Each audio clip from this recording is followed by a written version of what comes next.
How do you choose the right GenAI use case? We're going to talk about that today, but before, I want to thank all of you for the text messages, calls about my new role. Thank you. And for those who are wondering, I am still at Alphabet, so same email, same phone number if you have it.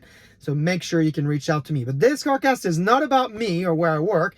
It's about what we can learn together in the field of data, GenAI, and analytics, and growth, of course. And this week, we learn a ton. We had VentureBeat transform with incredible lessons from practitioners in the space. And tomorrow, the MIT CDO Symposium is starting with CDOs from Visa, Universal Music, Sanofi, Colgate, Herbalife, and many, many more. So we'll be on the lookout for that. In fact, tomorrow, midday Pacific time, Eric, the CEO of Bloor Group, Jasha, Analytics President, and the famous Sanjeev Mohan, or Sanjmo, and I will get together in this new program called the Insight Track to break down for you everything that's going on in the space. So make sure you click down here and register for free for that session, noon Pacific time on Monday tomorrow. Now, before we get into the topic of the week, I want to make sure that I celebrate data, AI, and analytics heroes of the week that you should know and follow. The first one is Wayfair head of pricing and marketing science, Wilco. Shared some best practices that he assembled with his internal GenAI council on how to evaluate GenAI use cases. For him, they looked at summarization, recommendations, suggestions for agent on next best action. We talked about this recently with Twilio, for example. He also talked about creating net new content on the site to help visitors navigate their options they have on Wayfair site. And he's looking for ways to double or even triple the productivity of his human copywriter. So great summary if you get to catch the article on VentureBeat. My second example is Walmart.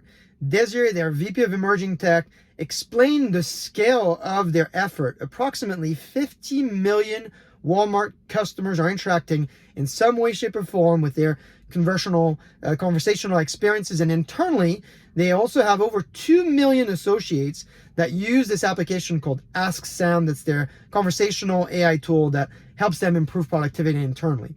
And my friend and former investor in one of my startups, Carl Bernauer, who is now at Citi Ventures, walked us through the 3 phases of AI innovation. And he landed on what we all have talked about before. The moat for any Gen AI application is high quality data. And if you don't have good quality data, Gen AI is going to expose that in a broad and a big way. So that is really something to pay attention to.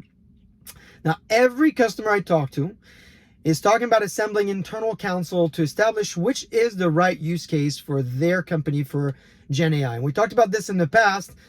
We talked about this in an episode that I called How to Talk AI.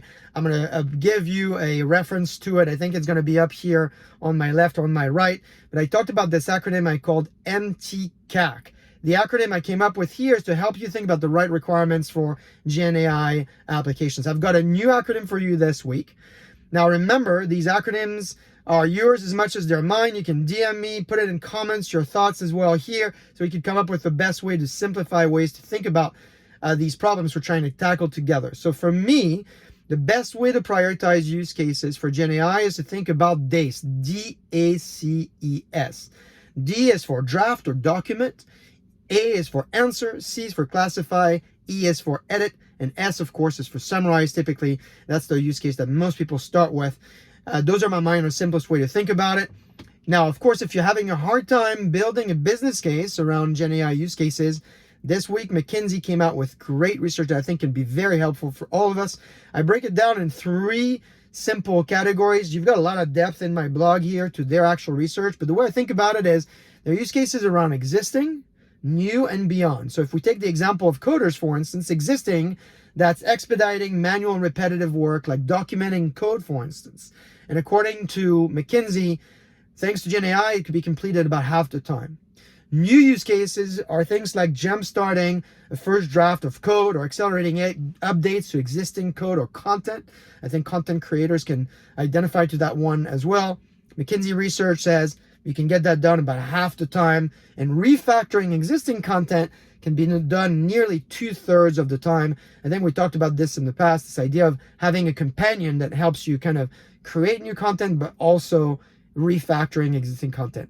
And the third one, which is about beyond, where you can increase developers' ability to tackle new challenges. According to McKinsey, developers using Gen AI capabilities are 20 to 30% more likely to perform these complex tasks as compared to people that don't have these tools. So this is something we talked about in the past as well. It's not you versus the machine, it's you plus the machine versus someone that doesn't have it. All the links of that research are in my blog as usual. So I hope that you'll find all of that useful as you come together with your business cases. And before I go, I've got a quick experiment that we're starting doing with the community.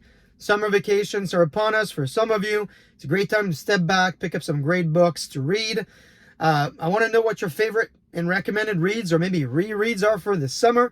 Everybody, of course, has their list online. So what I did is I created a Google Sheet of my favorite one by cruising through the available lists online.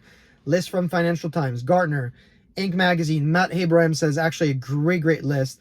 And so I've put this list together. I shared it last night. Some of you, like Greg, for instance, have already added to the list. You all get edit access to this sheet. So it's your sheet as much as mine. I think when I looked earlier today, we had 62 suggestions so far. So I'm curious, which ones are you going to add? Scroll down all the way to my blog, get the link, get into the sheet, suggest, add, append, comment.